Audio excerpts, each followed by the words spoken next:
எல்லாருக்கும் வணக்கம். ரொம்ப நன்றி உங்களுடைய அன்புக்கு நான் எல்லார் சார்பாகவும் சொல்லிக்கிறேன்.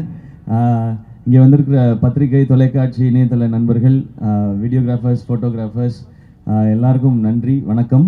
அண்ட் அங்கே நின்று எங்களுக்கு இந்த சந்தோஷத்தை கொடுத்துட்ருக்க, அன்பு கொடுத்துட்ருக்க எல்லாருக்கும் ஒரு பெரிய பெரிய நன்றி. அண்ட் என்னோட டீம் இந்த பராசக்தி இவ்வளவு பெரிய ஒரு ஃபிலிமாகவும் ஒரு எக்ஸ்பீரியன்ஸாகவும் மாறி இருக்கிறது காரணமான இங்கே இருக்கிற அத்தனை பேருக்கும், இங்கே வர முடியாத அத்தனை பேருக்கும் என்னுடைய நன்றி, வணக்கம். பராசக்தி ஒரு 1960களில் நடந்த ஒரு விஷயத்தை வச்சு அதை சுற்றி ஒரு கதையை அமைச்சிருந்தாங்க சுதா மேம். இந்த படம் பண்ணுறதுக்கு மிக முக்கியமான காரணம் என்ன அப்படின்னு கேட்டிங்கன்னா, இந்த கதை அப்படின்றத தாண்டி ஃபஸ்ட் ரீசன் வந்து சுதாக்குங்கிற மேம் தான். அவங்க தான் ஃபஸ்ட் ரீசன். ஏன்னா அவங்க இந்த படம் பண்ணலான்னு சொல்லும்போது பண்ணலாம், அதுக்கப்புறம் தான் நான் பண்ணலான்னு முடிவெடுத்துட்டு தான் இந்த ஸ்கிரிப்டை படித்தேனே நான்.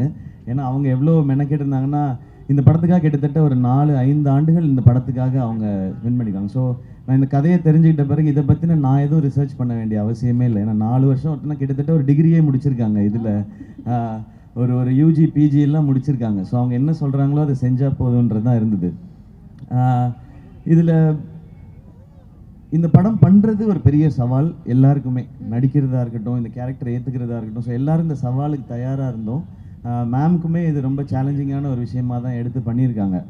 பட் இந்த மாதிரி சவால்களை தலைவர் சொல்கிற மாதிரி சோதனையை சந்திச்சா தாயா சாதனை அப்படின்ற மாதிரி இந்த படம் அப்படி ஒரு சாதனையாக தான் இருக்கும்னு நான் நம்புகிறேன். ஏன்னா அவ்வளோ விஷயங்களை கடந்து வந்திருக்கோம். அண்ட் தேங்க்யூ ஆகாஷ் ப்ரோ, இந்த படத்தோட ப்ரொடியூசர் நீங்கள், இந்த படத்தை நீங்கள் சிரத்தை எடுத்து பண்ணதுக்கு. அண்ட் அதை தாண்டி படங்கள் நிறையா பண்ணிகிட்டே இருக்கோம். ஒரு படம் எடுக்கிறது மட்டும் இல்லை, அதை கொண்டு போய் மக்கள்கிட்ட சேர்க்கறது ரொம்ப முக்கியம்.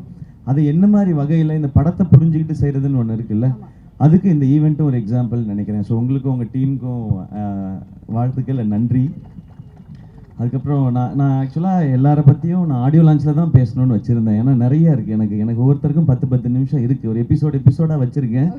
இங்கே மற்றவங்கெல்லாம் பேசிட்டதுனால நான் ஒரு வரியாவது பேசணும் மேம், இல்லைன்னா யூடியூப்பில் வந்து அழகாக பேசிய ஜெயம் ரவி அதை கண்டுகொள்ளாத சிவகார்த்திகேயன் அப்படின்னு போடுவாங்க. அதனால் நான் 2 வரியாவது பேசிடுறேன். அண்ட் அத்தர்வா ப்ரோ, இவருக்கு எனக்குமான ஈக்குவேஷன் வந்து சாப்பாட்டில் தான் எங்களுடைய கனெக்ஷனு. அவர் நல்லா ஃபிட்டாக இருக்கார், என்னைய டெசர்ட் சாப்பிட வச்சுருவார். அவர் ஆனால் அப்புறமா ஒரு கோட் பண்ணுவார்னு நினைக்கிறேன். நான் அந்த சந்தோஷத்துலேயே தூங்கிடுவேன். அடுத்த நாள் ஐயோ கொஞ்சம் வெயிட் போட்டு போய் அந்த மாதிரி இருக்கும். பட் ஒரு பிரதர் பாண்டிங்கிறது நீங்கள் படத்தில் பார்க்குறது நடிப்பு இல்லை, உண்மையாக அவருக்கு என் மேலே இருக்கிற கேர், எனக்கு அவர் மேலே இருக்கிற கேர். எனக்கு அவரோட ஒரு ஸ்பெஷல் மொமெண்ட் மட்டும், அவருடைய ஃபஸ்ட்டு ஃபிலிம் ப்ரமோஷன் வந்து நான் இது ஹோஸ்ட் பண்ணும்போது அதுக்கு வந்தார், அப்பாவோட வந்தார். அது எனக்கு ரொம்ப ஒரு மறக்க முடியாத ஒரு எபிசோடு. இன்றைக்கி நான் அவரோட சேர்ந்து இந்த படம் பண்ணுறேன்றது எனக்கு ரொம்ப ஸ்பெஷலாக இருக்குது. அண்ட் மேம், உங்களை பற்றி இதுக்கு மேலே நான் சொல்ல போகிறதில்ல, ஆனால் நிறையா இருக்குது, எபிசோடெல்லாம் வச்சுருக்கேன் நான், அது ஆடியோ லான்ச்சில் பார்த்து. அண்ட் ஸ்ரீலீலா, வெரி ஹாப்பி, உங்களோட first Tamil film. Welcome. Tamil audience உங்களுக்கு தெரியும், இங்கே வந்து ரொம்ப பயங்கரமான பர்ஃபார்மராக இருக்கணும்னு அவசியம் இல்லை, ஆனால் முயற்சி இருக்குன்னா அவங்க தட்டி தூக்கிட்டு வந்து மேலே கொண்டு போய் வச்சுடுவாங்க. அப்படி வந்தவன் தான் நாளா. So welcome. அது இந்த மாதிரி ஒரு படத்தில் இருக்கிறது ரொம்ப சந்தோஷம். கொஞ்சமாக டான்ஸ் வச்சதுக்காக டான்ஸ் மாஸ்டருக்கு நன்றி. உங்கள் ஸ்பீடுக்கு டான்ஸ் வைக்கல இந்த படத்தில், அதுக்கு நான் ரொம்ப ஹாப்பி.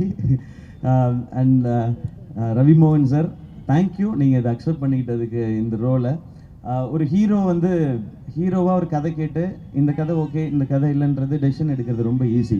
ஆனால் ஹீரோவாக சக்ஸஸ்ஃபுல்லாக இவ்வளோ வருஷம் பண்ணதுக்கப்புறம் வில்லனாக நடிக்கிறதுன்றது அது ரொம்ப ஒரு டஃப்பான ஒரு டெசிஷன் அது. அப்போ அவரை எடுத்து ஓகே சொல்லும்போது நான் நினச்சிக்கிட்டது அதுதான், நீங்கள் படத்தில் தான் வில்லன், எனக்கு நான் காலேஜ்லேருந்து பார்த்த ஹீரோ தான் நீங்கள், அப்படி தான் என் செட்டில் இருக்கணும், இந்த படத்தில் இருக்கணுன்றதான் நான் நினச்சது. அது எப்போவுமே அப்படி தான் நினைப்பேன் சார். அதனால தான் நாங்கள் ரவி மோகன்றது தான் ஃபஸ்ட்டு நேம் இருக்கும், இங்கே இருக்கிறதுலே சீனியர் எங்களுக்கு அவர் தான், நீங்கள் தான் பெரியவங்க நீங்கள் அப்படின்னு சொல்லி தான் நாங்கள் வந்தோம். ஜிவி ப்ரோ, ஜிவியோட 100th ஃபிலிம். நான் இப்போ தான் சொல்லிட்டு இருந்தேன், அம்மா கேட்டாங்க, ஜிவி பிரகாஷ் 100 படம் பண்ணிருச்சுப்பா, சின்ன குழந்தையிலேருந்து மியூசிக் போடுதோ அப்படின்னு இன்னைக்கு காலையில் கேட்டாங்க. அந்த விகடன் இன்டர்வியூ பார்த்துட்டு, அம்மாம்மா அவர் சின்ன வயசுலேருந்து ஆரம்பிச்சாருமா, நான் குழந்தையா இருக்கும்போதில் மியூசிக் டேரக்டர்லாம் 10 படம் 15 படம்லாம் பண்ணலாமா, அதனால அவன் 100 படம் பண்ணிருச்சுப்பா, பெரிய விஷயம்னு சொல்லிட்டு இருந்தாங்க. உண்மையிலே பெரிய விஷயம் தான், 100 படம் பண்ணுறதில்ல, அதுக்குள்ளே எல்லா ஜானரும் பண்ணிட்டார் அவர். ஸோ அவருக்கு இப்போ பாருங்கள் பீரியட் ஃபிலிம் பண்ணும்போதே ஏற்கனவே 1001 இருக்குது, ஒரு மதராசப்பட்டினம் இருக்குது, பராசக்தி இருக்கும்போது அதுக்குள்ளே எப்படி வெரைட்டி கொடுக்கணுன்ற இந்த சாங்ஸ்க்கும் பிஜிஎம்ஸ்க்கும் ரொம்ப ரொம்ப தேங்க்ஸ் ஜிவி. இன்னும் நிறையா இருக்குது உங்களை பற்றி பேச வேண்டியது, ஆடியோ லான்ச்சில் வச்சுக்கிறேன் வாடி. அண்ட் எல்லா டெக்னீஷியன்ஸ்க்கும் ரொம்ப தேங்க்ஸ். ஏன்னா இது 25th ஃபிலிம், ரொம்ப ஸ்பெஷலாக. இது 25th ஃபிலிம் ஆனதுக்கு காரணமும் ஆகாஷ் தான். நான் இன்னொரு படம் பண்ணிட்டு இந்த படம் பண்ணலான் போது ஆனால் இது 25th ஃபிலிமாக இருக்கணும் போது எனக்கு சொன்ன இதை விட ஒரு ஸ்பெஷல் ஃபிலிம் 25th ஃபிலிமுக்கு கிடைக்குமான்னு தெரியல. இந்த ஸ்டோரி, இப்படி ஒரு டீம் அண்ட் இந்த டைட்டில்.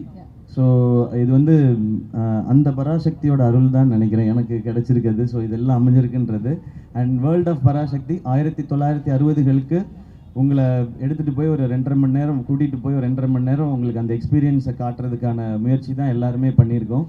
இந்த படம் ரொம்ப ரொம்ப முக்கியமான ஒரு பிரச்சனையை பேசும்.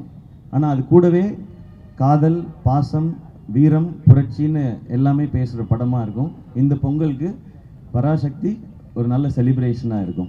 எல்லாரும் தேட்டரில் பாருங்கள். இந்த இடத்தையும் உங்களுக்கு ஃப்ரீ டைம் இருந்ததுன்னா வந்து எக்ஸ்பீரியன்ஸ் பண்ணுங்கள். ஃப்ரீ டைமில் கண்டிப்பாக வரணும் அப்படி நான் சொல்லக்கூடாது இல்லை. ஏன்டா எங்களுக்கு எவ்வளோ வேலை இருக்குது, நீ என்னடா கண்டிப்பாக வரணுன்ற அப்படின்னு கேட்பாங்க. உங்களுக்கு தெரியாது மேடையில் பேசுறது எவ்வளோ கஷ்டம்னு.